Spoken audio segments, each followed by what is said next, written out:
In this video, we'll be exploring the purpose of primary storage in a computer.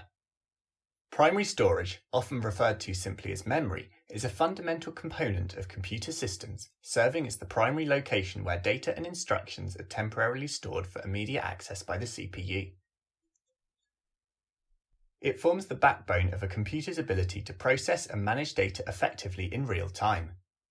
Primary storage includes random access memory, RAM, read-only memory, ROM, registers, and cache, which each serve distinct purposes in facilitating the functionality of a computer. We're only going to cover RAM and ROM in this video, so if you're interested in learning more about the cache and registers, you can watch our CPU architecture video from the link in the cards. ROM stores the instructions needed to start up the computer. It contains the boot program, which is essential for the computer to initialize and begin its operations. ROM's programmed during the computer's manufacture and can't normally be changed by the user. It's also non-volatile memory, which means that data is retained even when the power's turned off.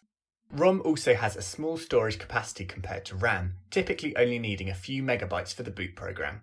However, despite its small size, it's critical to a system's running as it's always needed to start the computer, providing the necessary instructions for the system to begin functioning.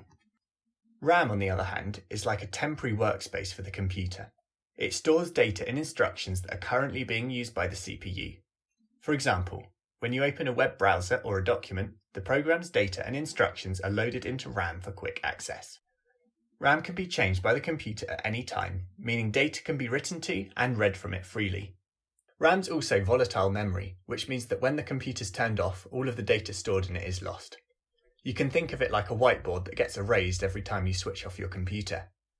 RAM normally comes in much larger capacities than ROM, nowadays starting at around 4 GB in most computers. Adding more RAM to a system allows a computer to run more programs simultaneously, which helps to improve multitasking performance. But what happens if you don't have enough RAM to store all of the instructions and data that you want to run for your programs at the same time? That's where virtual memory comes in. Virtual memory is held on the hard drive and is used as an extension of RAM. When RAM becomes full, currently unused program instructions and data that are held on RAM are moved onto the hard disk. When they're needed again by the CPU, the data will be moved back to RAM so that it can be quickly accessed when required. So in summary then, RAM and ROM serve distinct functions in a computer system, with RAM acting as temporary storage for active data and programs, while ROM provides the essential instructions for starting up a computer.